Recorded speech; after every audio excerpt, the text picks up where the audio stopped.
Welcome to Salty Investors, episode 19. It is Friday, February 10th. How are you today, Tim? Yeah, fairly well. Yourself? Yeah, can't complain. A little bit cooler, Yeah. that humidity's gone away a little bit. It's put me in a better mood. Feeling it? Yeah. Not sweating it out so much. It's still February. Might get a bit more later this month, but yeah. It's good. Yeah. I doubt we're done with it. Yeah. All right, so let's get straight to the salt. What do you got for us this week, Tim?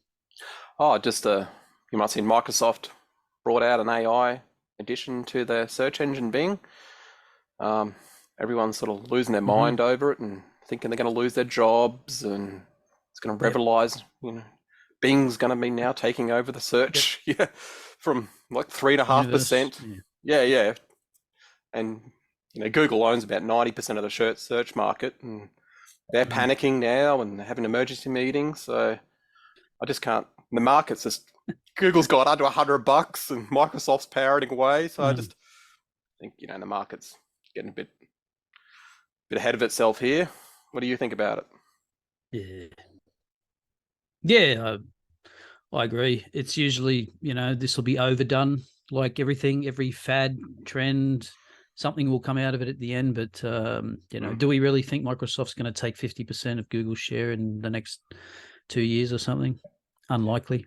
I think it's all a bit overblown. I saw looking on Twitter, I saw a few sort of tech people talking about Chat GPT, and they think it's pretty ordinary. Like it's nothing special. Nothing's fantastic, and that you could replicate it pretty easily. Without much work. These are people that presumably know what they're talking about. I don't, but I don't know. It just seems to be one of those things. I think we are in a period of the market where we are grasping around for what the next new thing is going to be to lead us on the next bull run. It feels like that to me. Just like the last 6 to 8 months has been a series of false starts. Can't really get beyond S&P 4200, it seems. It's just beware of the fads, I would say. Yeah. What are you salty about this week? As regular viewers of this show, all 5 of you know we are not fans of Phil Lowe. Phil Lowe, the RBA raised interest rates on Tuesday, as was sort of expected and signalled. And Senator Nick McKim just seems to have woken up from his porn-induced coma and decided that Phil Lowe needs to be sacked. And not only that the government should exercise its powers to overrule the RBA and reverse the interest rate decision. The cynic in me says that McKim's just trying to play populist politics here because I don't know what you think, but there seems to be a growing cacophony of commentary around, look at all these people with mortgages that are going to reset and it's all the RBA's fault and Phil Lowe. You and I are not fans of Phil Lowe, but I mean, come on, this guy's going too far. Yeah. Like, Phil's actually done a fairly good job. At least he stuck to what he said, this time around, and he's going to fix the inflation or a change. Yeah. So, the guy's not a dummy. And what do these guys propose instead? They think they can do interest rates or get someone else who can, and surely they're not going to just print money out of willy-nilly. And we complain about the RBA, but imagine these guys in control. This would be just a freaking burn the house down sort of thing. Yeah. I mean, they're the Greens, and so they've never met, any market mechanism that anything really that they couldn't centralize the power for. That they want to take control over, and they'd set price controls on everything if they had their way. Energy is not enough. The financial illiteracy shows itself. I mean, Nick McKim probably didn't even know who Phil Lowe was 2 years ago. And now it's a popular thing to say because there are people out there who took out mortgages on the advice of Phil Lowe, he didn't exactly say No, we he wouldn't didn't. raise. He didn't say that literally, but he sort of indicated that it was unlikely that they would raise rates until 2024. So people, but I mean, look, if you took out mortgage and you can't handle interest rate increases, and I know they've been substantial, but still, I mean, maybe you're bitten off more than you can chew. People have got to take some responsibility at the end of the day for their own decisions. Well, they're not even normalised. Go to the long-term average of these rates, and we're still low. So yeah, I don't know what people are thinking here. Let's have a look at that first chart there. I mean, so this comes from Macro Business. They, they've got the cash rate up there at 3.35, and the discount variable mortgage rate is around 6.7%. 6.7% for a variable is not high historically. It's on the low side, right? Yep. So now you and I, I think if we go back to last year, I didn't think that the RBA would get past 2.6, maybe 2.85. That's where I was sort of. Now they're at 3.35.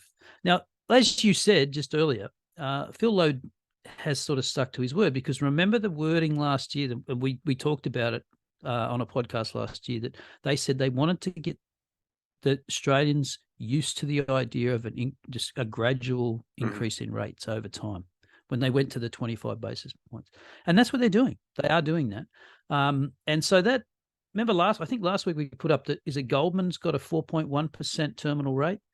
That's looking more and more likely. So I target rate tracker, the odds. So this is what the market thinks. So you remember prior to this rate rise and prior to the last inflation print, they were giving a 50-50 chance of it going to 3.35. And now there's a 65% chance that they're going to 3.6. So the market has changed its tune a little bit there. So market expects at least one more. And yeah, we might be on our way to 4. And that is going to cause some serious pain in the mortgage world. Yeah, that's not looking too good here, is it? So what's that, 7? We're going to get to 7 probably on a mortgage rate here. Yeah. I mean, only 2 more rate rises will get you there. I mean, one's almost going to get you there. Yeah. So, yeah, I mean, you could imagine another 75, which is what Goldman's saying, and you're at 7.5. It's going to create a lot of pressure. And I just included this. This is from the Melbourne Institute. So they've got their own sort of inflation tracker, if you like. You can't. The only way you can get that, they'll print the number in the media, but you have to have a subscription to actually get the details. Okay. This is from Macro Business. I think they've got access. So they said the inflation was 0.9% in January. Wow. Right? So that annualized, it's about 10%. Now, the thing is, as you can see, if you look down those charts at the bottom, you can see, which is the light blue line, that they do bounce around a lot. So you can see even last year they went negative for 1 month. So, take this with a grain of salt. They are pretty good over time, though. If you look at the monthly CPI or the quarterly CPI, they're not far off. They're just more, and as you would expect, quarterly's obviously sort of flattened out. But I mean, they do track it fairly well. And I think it goes again to something we've been saying for a while, which is that we seem to be behind the US. You've got Powell now talking about disinflation in the United States. We still got quite a bit of pressure on prices. I think same thing as the States. Services is where the inflation still is, rather than goods.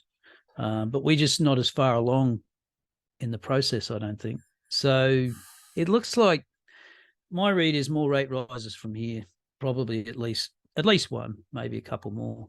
We'll see what they do. Should have done 50. We should have. Phil, come on, mate. Earlier. But I know he's just trying to softly, but it's worked for him. I think it's the market's liked it. The market hasn't collapsed yet. Everyone's still going pretty happy in the Australian market. We've had a great first half of the year, so he's holding it together. Like, I've got to give it to the brother. Like, he's really he's done a lot better than I would have thought. Because you go back 12 months and you said, 325, that's what we'll be at now. And we've got a Yep. forward PE, and in the US at least, at 18, I'd be like, oh, you're nuts. That's insane. Like, but, we're still holding. So, I don't know. Soft landing, looking pretty good. But, yeah, depending how many more they got. They might be just going to raise until something breaks. Maybe that's it. I just thought, I think last year around AGM time, I was saying that it'll be interesting to see what the retailers say, because they give you an update. So the results come out in August, which I don't think we even had the podcast going at that point, but I think we started in September. And then all the AGMs sort of happen around October. And I was saying, have a look at, you've already got the results are in the bag till June 30 last year, but have a look at what their outlooks were. And all the retailers were pretty upbeat. They were pretty good. Weren't showing any signs of slowing. But if you look at inflation adjusted retail sales, the last quarter, so the October to December quarter last year, was down 0.2. Doesn't sound like a lot, but I mean, it's very rare that retail sales ever go negative, ever. It just doesn't, it just sort of kicks along. That's obviously inflation adjusted. So not in nominal terms, retail sales were up, looks healthy, but inflation starting to bite. Yep. And it looks like it's showing up in sort of where you expect it: department stores, fashion sales. That's discretionary stuff. So so I thought that was interesting. So what the thing I said about pay attention to what retailers are saying in their AGMs is probably more. That was probably a bit early. Pay attention to what they're going to say this month, because we're going to get the half year to December 31st. And again, those results are probably going to be pretty good. It's the outlook you want to look at, because usually what they'll do is they'll come out and say, here's the results December 31st, and here's our first 5 or 6 trading weeks of calendar year 23. So they've already got a bit of a look at this year, and they give you okay. Generally, yeah. If you look at discretionary retailers, you look at someone like Nick Scali or Adairs or someone like that, they'll tell you how they've been trading, because that's what really matters looking forward. And what are their estimates? Are they pretty conservative, or do they, when they're trying to put their estimates for the next calendar year sort of thing? What are they sort of? Yeah, I mean, no, I think they're relatively good. Okay. They don't go ridiculous. The problem is, though, as with any business, they don't see turning points. Yeah. And so if there is a turning point, because you know how this works with retail, they buy heaps of inventory, and all of a sudden, if spending falls off, they're left with a shitload of inventory, and and then they've got to discount everything, and that starts to hit margins. And because at the end of the day, these retail, their margins are pretty thin, discretionary, a lot of them, their bottom line margins. So you get lumpy inventory, and all of a sudden you're taking an abnormal item and you're cutting your dividend, that happens pretty quickly. It seems to compound, like your sales are slowing down, and then you've got to discount because you've got extra stock. It's just very so nasty. Your margins get smashed. So and because a lot of retailers are still bricks and mortar, it's not like you can just close a store tomorrow. It's fixed costs. It's tough. You got fixed costs, you got rents. And you will notice that, I think, what was it, 2 or 3 weeks ago, I was highlighting the run that retailers have had. Yeah. They've given half that back now. Okay. In recent days, and I think this has got something to do with it. The RBA. I don't know about you. I'm going to introduce some anecdata, but just on the radio, just in general, there's a lot more. There's more articles being written about mortgage holders are going to get smashed. I just see more and more of it now popping up everywhere. I mean, hey, we've been talking about it here for 6 months, or whatever, how long we've been doing this, 4 or 5 months. I see Koshi is saying, 5 things you do to save money on your mortgage and all this sort of stuff. So like they're prepping them all. So, that the psychology will be starting to, people will hold back just from hearing that. I'm Yeah. sure people are adjusting already. They're not waiting for the cliff to happen. They're sort of Yep. preparing a little bit, so which is good. Absolutely. I'm not against that. I'm just saying, self-fulfilling prophecy there a little bit. Yeah. So. Yeah. Well, a lot of it's psychological, isn't it? I mean, it's yeah. You don't sort of go out and take out massive mortgages when you're not feeling optimistic about the future. Yes. And everyone, yeah. Yeah, I thought this was. I mean, we've had similar charts to this before. I think you may have had one last week. This is just a different source. I mean, it's the RBA data, but it comes from Morgan Stanley. So you can see pretty much we're in the nadir at the moment of the share of fixed rate mortgages that are maturing. So starting really, from now, it starts to pick up quite significantly. And I think I did this earlier. If you just look, basically,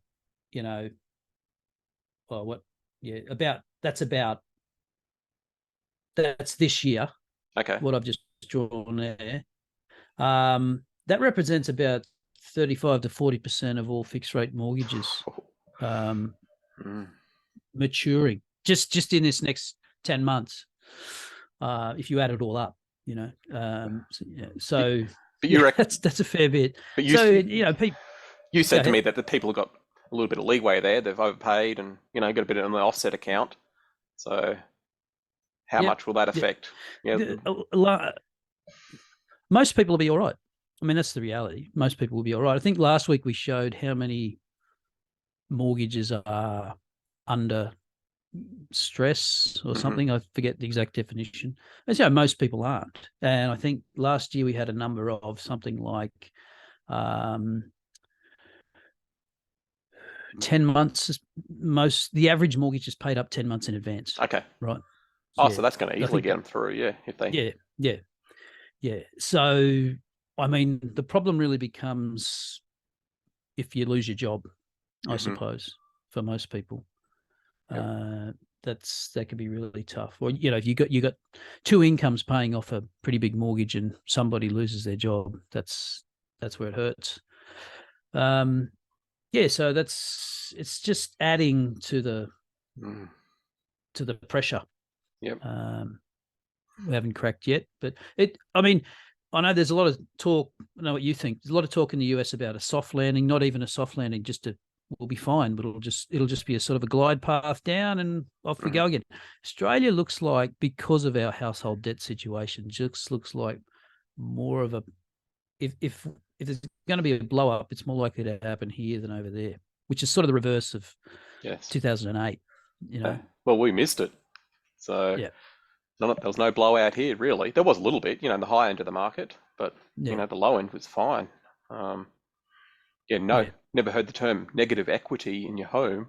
That didn't happen here. So, and the banks just didn't invest in all these silly products either. They weren't buying up all these mortgage-backed securities and CDOs and CDO squared and all that sort of crap. They didn't have the exposure to all that derivative product, which I don't know if it was just that we're more regulated or smarter people. I don't know.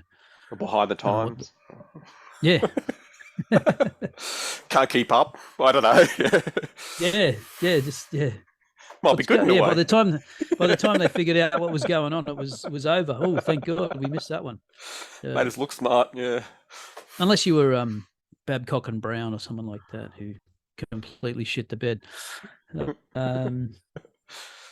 Moving on. I just thought this was interesting. This comes from Jesse Felder, puts out free newsletter every week. Well, it's really the 5 things that catch his eye. Okay. I don't know why I squiggled on the chart. I didn't mean to. But basically, that red line is the aggregate free cash flow of the FANG stocks, and it's down 80% from its peak of 18 months ago, roughly, something like that. But the collective market cap is down 35%. Right. Wow. So what is the market saying? Maybe the market's saying, well, they're going to make it up with all these efficiency measures like cutting headcount. etc., etc. Now but that's a pretty big gap to make up.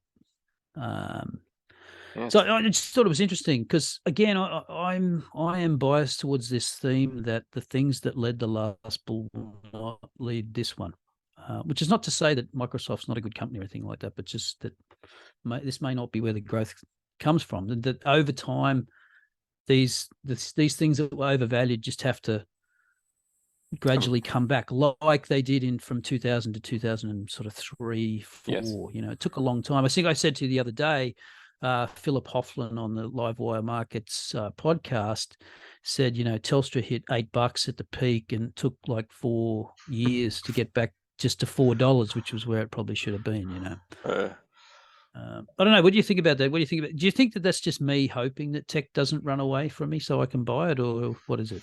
Well, the first month is telling you, like, you must be panicking a little bit because, the market's really hooked away here a little bit, especially on these big names. But a whole heap of junk, all these cyclicals, and if you held any junk, it's just like I've got a whole heap of junk in my portfolio, and that's looking brilliant at the moment. And I feel like $1 million. But I'm pretty sure I'm going to get hurt here somewhere along the line. Like I see, even Intel is doing not too bad. Like it's lost all the Apple sales, and they're trying to restructure. You're supposed to be holding that for 3 or 4 years before you're getting anything back, and it's holding pretty strong. Did I see Carvana's up like 300% or something like that? Rob Vanel will be very happy, I think, because he's one of the guys that invested in that, and one of these value guys that got sucked into this thing, and it's just been a money pit. And is he above water, or no, did he get in? I think he's negative, like 25 or 27% for the last year. Oh, so I thought I was bad at negative 18, something, so I don't know, but some of these names really got hit hard. So I don't know. I don't think they will come back at all. That's my theory. I just can't see people coming into these things that got no cash flow. I think that game's over. What do you think? Like, do you think I just rotate into them again? Or we have talked about this, and that's why I sort of feel like we're not done yet, because the market has not imbibed this idea that you can just grow your revenues, have no cash flow, burn money. That worked for about 10 years. And I think we're in a different environment. But there are some people that are still anchored to that environment, and could be wrong, I suppose. Maybe we will go back to easy money. Let's just concentrate on annualized recurring revenues and not worry about anything else. Delete the balance sheet. Don't even have to look at that again. Oh, what's that? Your bonds are now costing you 8% a year instead of 3%. Oh no, it doesn't matter. It doesn't matter. Yeah. I can make 20% a year. I know. I just can't see that sort of thing coming back. I think people are wising up a little bit to it, but we'll see. Look at Peloton. Oh. You think it's a fad, Peloton? I mean, it was great for COVID, but I mean, and to be fair, more people are going to be working from home going forward, but how much can you do with it?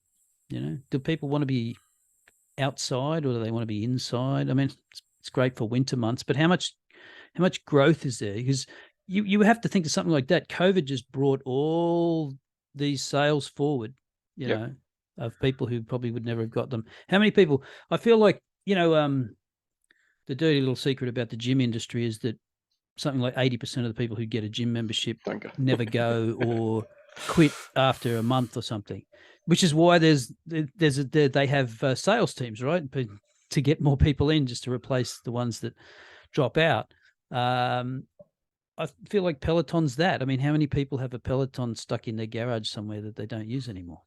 And if they've got less disposable income, coming forward, you're going to sign up. Was it $20 or $30 a month for the membership? You got to buy a subscription as well. Like, it's not like you just buy the thing. And that's right. So maybe there is a lot of rich people in New York City, but I don't know. But I just don't see it. Maybe I'm just old fashioned. Well, I'm definitely that. So this is the problem here, Tim, because you got one old-fashioned bloke talking to another one. We Yeah. need someone coming here with their Fresh. rose-colored glasses on, Yeah, I know. fresh-faced. Show us how it's done. Yeah. Anyway, let's move on to your stock of the week, which is PAYX. Is that what it's called? PAYX? Paychex, yeah, something like that. Paychecks. Oh, Paychecks. Yeah. Yeah, so I guess mentioned this one a week ago or something to you, and I was Yep. pretty excited about it. I know Terry Smith's got his eye on this one. It's in his universe of possible stocks. For some reason, he hasn't purchased it last month. I can't really understand because it is, fairly cheap by Terry's standards. Yep. So like it's under that 40 price to free cash flow. And that's in his, I'm going to pick this thing up, but he may think this might have a leg or two down. You can see on these return on invested capitals are just insane. Like you're in the 30s now, and it's been like that, 30s or 40s for years. So you got that consistency to prove that they've got something here that really sticks. So I went and had a quick look into it, and you can imagine everybody hates this stuff: payroll, human resources, and it's expensive to do. And if you're a small to medium-sized business and you actually sign up for this, it'll be nearly impossible to get out of it, because what are you going to roll over one day after you do your payroll and try and switch everyone into a new system? It's going to be, things are going to go wrong. People aren't going to get paid right. Imagine super being wrong, people getting paid the wrong amounts. It'd just be it'd be just a headache. It'd have to be something really good for you to switch out of this. So this would have to be cheaper than hiring someone. Yes. Yeah, to do it for you. Yeah. Do you know what they charge for this sort of for a medium-sized business, or? Well, I guess it depends on head count. Yeah. How many heads you got? But as you can see, they got like 70% gross margins, and then you look at the operating margin, it's 40%. Yeah. Like, heap of companies, 40%. You look at the gross margins, they'd love to get the 40%. So obviously they're just printing cash here, and you can see, the shares are holding up pretty good here. The thing that I really liked about it that made me think, oh, what's really holding people here? And what they do is they pool insurance, like in the US. So they got like 100,000 people in a similar bracket of health insurance, and they can go to a big insurer and say, hey, give us a good deal on this. And they pass that through to everybody on the network, basically. Right. So that's something of being involved in here that you can't do by yourself. If you went to an insurer and say, oh, I've got 10 people, what sort of pricing can you do for me? They'll tell you, oh, well, look on the website. Not much at all. Yeah. So you can imagine. So insurance. Is there anything else they can do as well? They're branching out to human resources as well, which is a minefield of issues. But payroll is where they sort of make most of their money. But you can imagine all these other little sideline things they could roll into a complete package here as they keep going along. And, they can integrate with other systems and things like that to make it run a bit better. But yeah, as you can see, just printing cash. On the next slide, I've got, that old thing called the balance sheet. That ugly looking thing. What are you looking at that for? Oh. Total debt, 900 mil against total equity of $3 billion. That's not, it's pretty low gearing. Yeah. And they're getting free cash flow of $1.5 billion. So it's negative net debt. Yeah, negative. Yeah. Wow. And then you're getting a dividend. They're paying out fairly high payout ratio on this. So but yeah, like what's the payout ratio? Is it? I think it's in the 70s or something. So, but you get 2.5%, I think, dividend or something. But this is like a tech company. This is like the growth, one of these high flying type, but it's got huge amounts of free cash flow, $1.5 billion worth of free cash flow. Yeah. Well, so you're producing, 1.5 times the amount of debt you have every year in free cash flow. So what are they going to do with this? Like, they can invest it and turn it. As long as they don't go buying stuff. I know you talked to me about this before. This is where these people get stupid and they start going, "Oh, I'll go buy." Diversification, yeah. They'll go and buy some other company and think they're freaking smart and get outside their little sphere of knowledge here. But if they went and go, "Hey, what we can do is just pay off all that debt, do some share buybacks and keep paying the dividend," like this thing would tick along for another 10 years. Imagine putting that in your pocket, $1.5 billion every year. Have they been doing any buybacks or not? No, it's a bit dilutive. If you go back a sheet, you can sort of see the shares outstanding, but it's nothing. Like, I think they do stock-based compensation. They're in the tech type field, so yeah. So okay. So that's But yeah, they're sort of buying enough, I think, to basically keep it neutral. So, yeah. As you can see, it's gone from 359 to 360 in a bit. 60. It's barely moved. Yeah. So they're doing barely moved. Stock-based compensation would be my guess here, and they just, buying a little bit back to keep it flat. Yep. But $1.5 billion a year, you could hook into that even better. Like you'd be buying. Yeah. Well, at some point, it's it just comes down to basic maths. I mean, if you get a stock goes down a bit, you're probably better off buying some stock back instead of dividends. With those kinds of returns on equity, Jesus, 46%. And the other thing, look at the number of employees here. That was impressive to me. 2017, it's only got 14,000, and they've gone up to 16,000. 16, yeah. So it's a small, keeping it a fairly tight knit grouping here. You're not really adding huge headcount here. And I think they've got a good book, so they'll hold all these people through a recession as well. I don't think you're going to knock your payroll off. You're not going to get out of your payroll software. So no, I mean, I don't know, but if let's say that what they charge is based on headcount, so if there's a recession and there's layoffs, the unemployment rate goes off, so they go down, but they don't. I mean, their core business is still there. It's just okay. It's less headcount, so it's less, but it's still a pretty solid business. And I mean, because if that scales with, like, if you're a company and you lay off 20% of your workforce, now these guys have to charge you 20% less because you've got 20% less headcount. So it scales down with you, doesn't it? It's not like, if that's the way it works, I have no idea. And it could actually be beneficial. Let's say if you had a HR person, let's say a 50-person business, and you have a HR person, you go, I want to cut some costs here. You get rid of the HR person, and you're getting rid of 20% of your thing. You might go, we'll put everyone on this, and and do payroll and everything through this. It'll probably save me money. So as long as it's adding value, obviously it's adding value. People wouldn't be keep purchasing this thing. But yeah, it's going to decrease. Yeah. It says startup services there. Does that mean new businesses getting them going, filing all their paperwork and that sort of stuff? I don't know. Because again, that's something, when you go into recession, that stuff will be lower, less businesses starting, but coming out the other side, pick up. So you tailwind. So what sort of, the question I'm going to ask you here is, as you can see, for it? Yeah. Like, see, it's on a 28 now, PE, and like you're thinking, that's a bit rich, like. I think I did a valuation on this one. I think they came out around $70 or something. I think $70 to $80, somewhere in there. Yeah. But I think that was pretty conservative. I might have been using a 12% discount rate, which is probably a bit too high.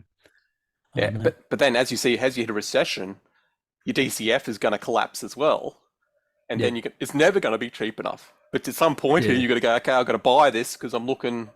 We're trying to do it, look 5 years out. Yeah. I think this is going to come out guns blazing, and I think it's going to be hurt that much as well. I think the market will cut it down a little bit, but as you can see, you're not going to go bankrupt. Yeah. So. No. So what do you think? You think it's buying territory here or not? I'm waiting for Terry.